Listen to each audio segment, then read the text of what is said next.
Hola, pues espero que se encuentren muy feliz. El día de hoy vamos a ver el principio de la amplificación con transistores BJT. Es un tema que yo lo considero razonablemente importante porque ya empezamos a ver para qué nos sirve y cómo aplicamos todo lo que ya todo lo que conocemos en circunstancias más reales. Recordemos nosotros que la región lineal obedece a su nombre que tanto su transistor opera en esa región, el voltaje a la de salida y la corriente de salida aliadas voltaje colector emisor y corriente colector respectivamente son idealmente una reproducción lineal del voltaje corriente de entrada, alias voltaje de base emisor corriente de base. Entonces a eso obedece su nombre y es el principio del cual este tema se basa. En la segunda parte de este tutorial vamos a identificar algunos puntos para poder seguir adelante preparando unos circuitos, dejando atrás todas esas variaciones que conocemos de la ganancia de la corriente colector del mismo transistor, y para ello nos vamos a auxiliar y hacer un recordatorio de los emisores de voltaje y de los circuitos Thevenin. Muy bien, imaginemos el siguiente circuito. Observen ustedes que la fuente de voltaje BBB y BCC son de diferente magnitud, por lo tanto no puedo asegurar que este circuito sea un circuito de conmutación. Eso ya quedó muy claro. Pero si entonces pudiéramos sospechar que este circuito pueda servir para la amplificación. Bueno, nosotros conocemos esta relación. Si sustituimos todos los valores, tenemos que la corriente de base es igual a 300 microamperes, y con ello ya podemos trazar la primera curva que aprendimos que fue esa. Ahora encontremos el punto de operación. ¿Dónde andará? Bueno, pues nosotros conocemos esta relación. Tenemos la beta que es de 100 y nos da una corriente colector de 30 miliamperes. Con ello podemos calcular el voltaje colector emisor y nos da 3.4 volts. Ahí se encuentra el punto de operación de este circuito. Ahora encontremos la recta de carga donde sabemos que ese punto de operación se va a mover. ¿Cómo encontramos la recta de carga? Bueno, pues tenemos que calcular la corriente del transistor cuando éste se satura, y sabemos que lo encontramos con esta ecuación. Sustituyendo valores nos da 45.4 miliamperes. Ahí está. Y el voltaje colector emisor en la región de Hortes sabemos que es igual al valor de la fuente que polariza el colector. En este caso serían 10 volts. Ahí lo tenemos.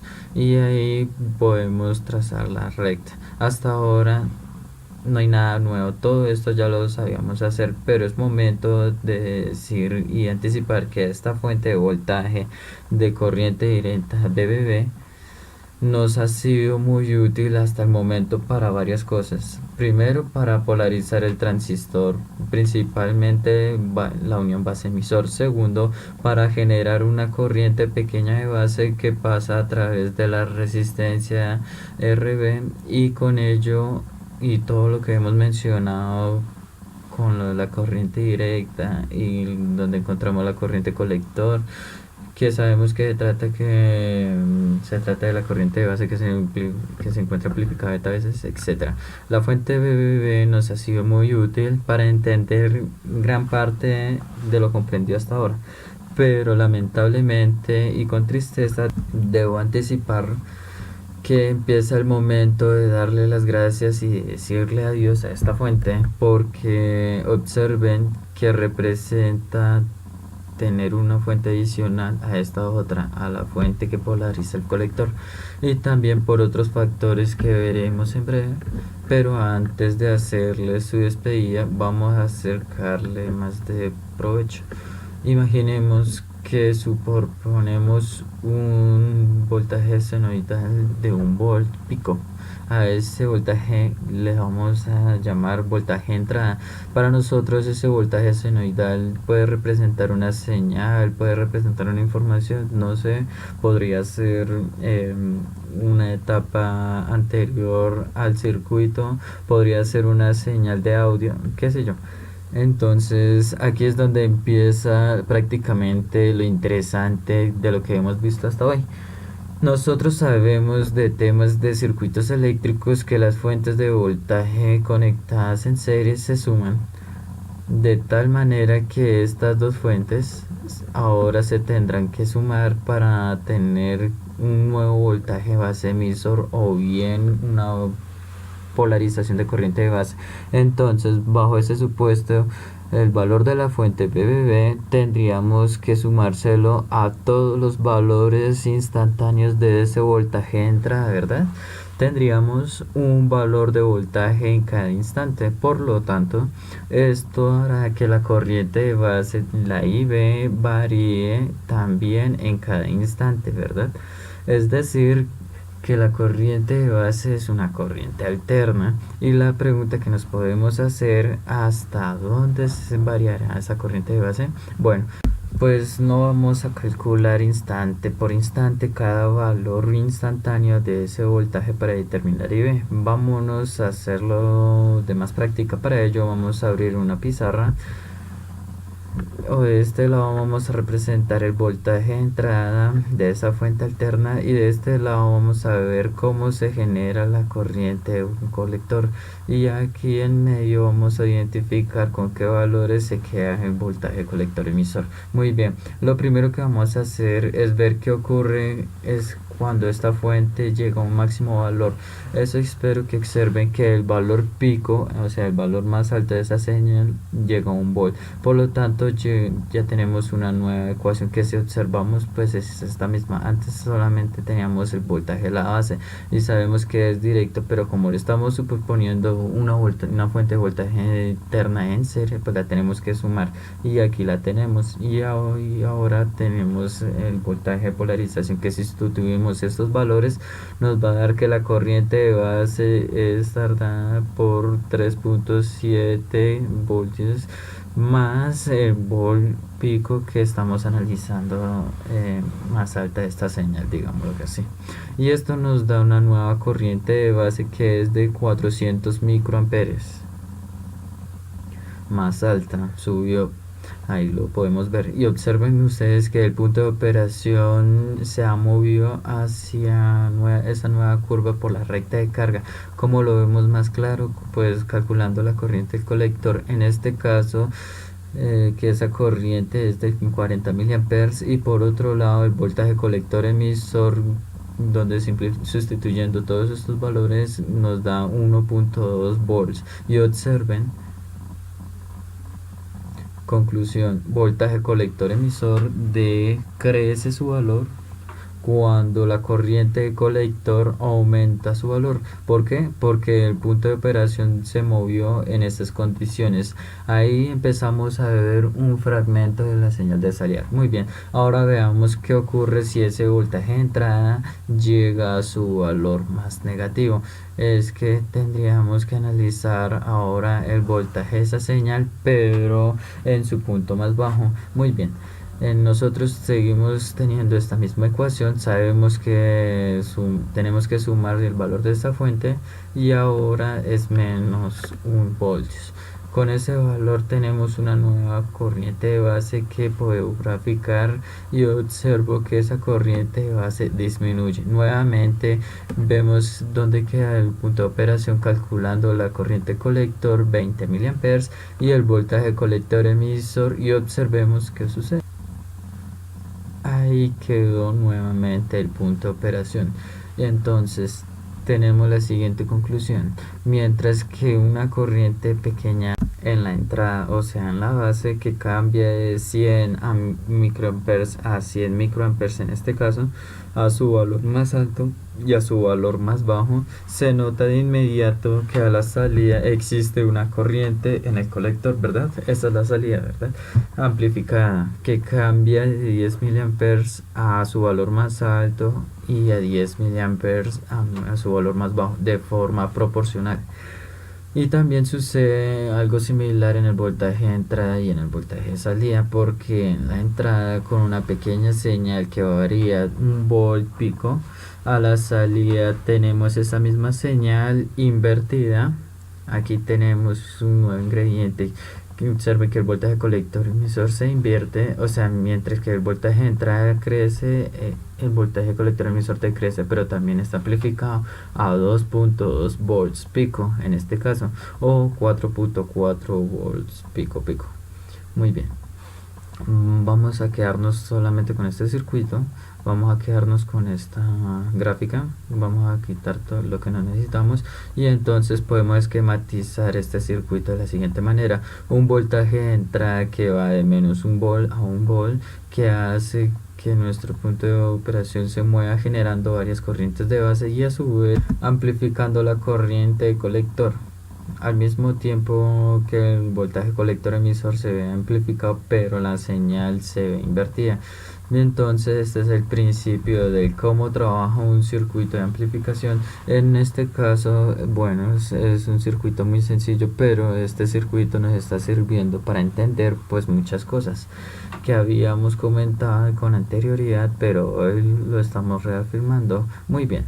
Este circuito pues se ve que se está simplificando muy bien, pues que está trabajando en punto de operación en la región activa, no entra en ningún momento saturación ni a corte. Pero ¿qué pasaría si en este momento el transistor tomase otro valor de su temperatura? ¿Qué pasaría?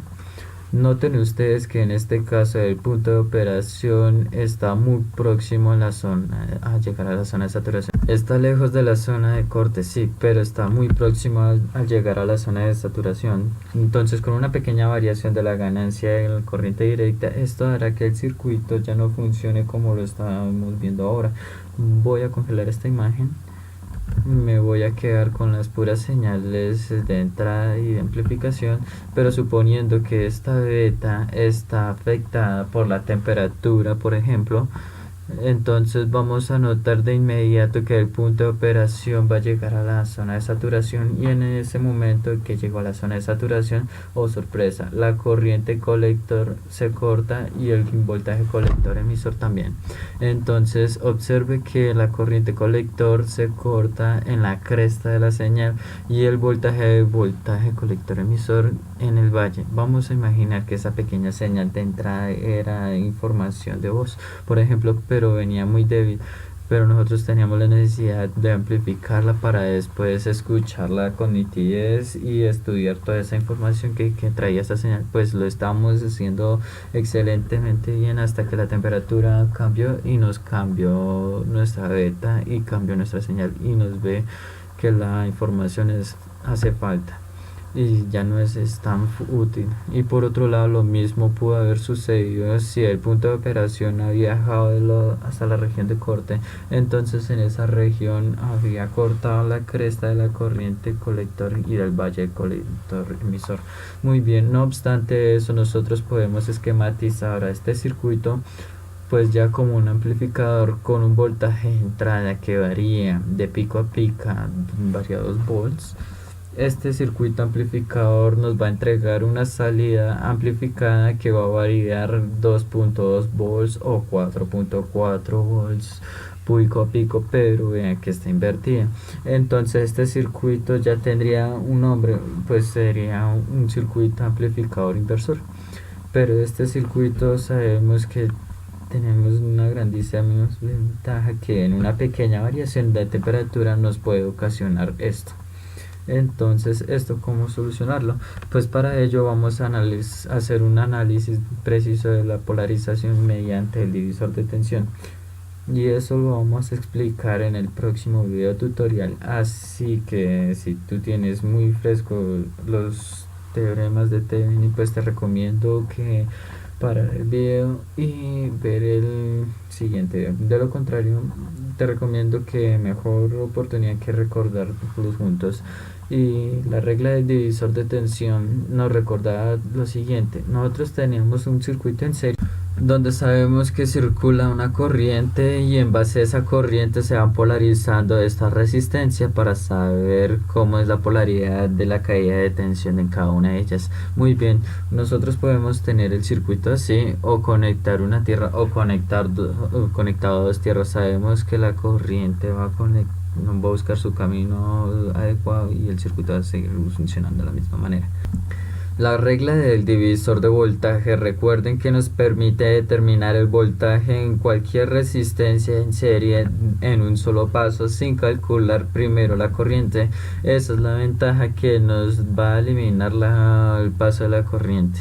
En este caso nos piden determinar el voltaje, que es lo mismo que la caída de tensión en la resistencia R2. Para esto nosotros conocemos la ley de Ohm, que la caída de tensión en esa resistencia es el valor de la resistencia por el valor de la corriente que pasa por ella, pero la corriente que pasa por ella, que pasa en un circuito en serie, es la misma que pasa por el R1, de tal manera que nos conviene calcular esa corriente. Para eso sabemos que es la resistencia total, es a la suma de todas las resistencias, y con ello podemos obtener que la corriente que pasa por la resistencia R2 es igual a 1 miliampere. Si sustituimos esos valores en la ecuación A, vamos a obtener que la caída de tensión en esa resistencia es de 8 volts. El otro método que podemos utilizar para determinar la caída de tensión en esa resistencia a través de voltajes de Kirchhoff. Recordemos que la ley de voltajes de Kirchhoff nos dice que la suma de elevaciones de tensión va a ser igual a la suma de todas las caídas de tensión en un circuito cerrado. Si sustituimos todos esos valores y despejamos la caída de tensión en R1, obtenemos que es igual a 2 volts. También lo podemos haber calculado por la ley de Ohm. Recuerda que en circuitos eléctricos existen más de un método para llegar a la solución de un problema. Así que podemos nosotros determinar la caída de tensión en cualquier resistencia multiplicando la corriente total por la resistencia. Eso lo sabemos por la ley de Ohm. Si sustituimos la ecuación 1 en esta ecuación 2, obtenemos la siguiente relación, ya que acomodando un poco esta ecuación llegamos a la regla de divisor de voltaje. Muy bien, si aplicamos esta regla para determinar la caída de tensión en estas dos resistencias, vamos a llegar a los mismos valores por si lo hubiéramos llegado por ley de Ohm o de Kirchhoff. Ahora recordemos el teorema de Thevenin. Lo que nos dice el teorema de Thevenin es que en un circuito eléctrico el voltaje equivalente que Thevenin es el voltaje del circuito abierto, es decir, sin carga. En este caso podemos tener un circuito original posiblemente muy complejo, y el gran legado que nos dejó Thevenin es que ese circuito se puede llegar a reducir una fuente de voltaje y una resistencia y se va a comportar de la misma manera. Muy bien, ¿cómo hacemos eso? Imaginemos que tenemos el siguiente circuito. Este no es un circuito muy complejo, pero lo dejamos como para ejemplificar si es muy bueno. Entonces tenemos que calcular dos cosas: la resistencia de Thevenin y el voltaje de Thevenin, para poder modelar este circuito y que tenga un comportamiento exactamente igual. Lo que nos dice Thevenin es desconectar la carga que hay en donde queremos ver ese circuito, en este caso entre las terminales A y B. Bueno, ya desconectamos la carga, que puede ser otro circuito, puede ser un altavoz, puede ser incluso una resistencia de carga. El segundo paso nos dice Thevenin que debemos fijar todas las fuentes en el circuito a cero. ¿Por qué? Porque van a estar representadas por la resistencia interna. Pues en este caso hacemos un cortocircuito, y este circuito, para nuestra conveniencia, es para dibujarlo de esta manera. Observamos que R2 y R3 están en serie, por lo tanto esa resistencia la puedo poner como una resistencia equivalente, y ahora observamos que estas dos resistencias están en paralelo, y vemos así hemos encontrado la resistencia de Thevenin. En este caso nos da 408.28 ohms. Ahora dejamos la resistencia de Thevenin aquí, y el siguiente paso nos dice que debemos calcular la caída de tensión entre A y B, colocando la fuente que hemos ya quitado. En este caso R2 y R3 están en serie y los podemos dejar en este circuito equivalente, y por regla de divisor de voltaje determinamos la caída de tensión entre A y B, y ese es el voltaje de Thevenin. Sustituyendo los valores llegamos a que el voltaje de Thevenin es 4.08 volts, y con ello espero que observen lo que hemos llegado. Este circuito aparentemente complejo, bueno, imaginemos que es muy complejo. Este circuito pues lo hemos sustituido por este otro, y ahora la corriente que pasa entre A y B y la caída de tensión que hay entre A y B, y si colocáramos ahí una carga, es idéntica a la que teníamos en el circuito original. Bueno, pues espero que te haya servido estas dos partes de este video y que la información dada en este se te haya sido de bastante utilidad. Bueno, muchísimas gracias y hasta pronto.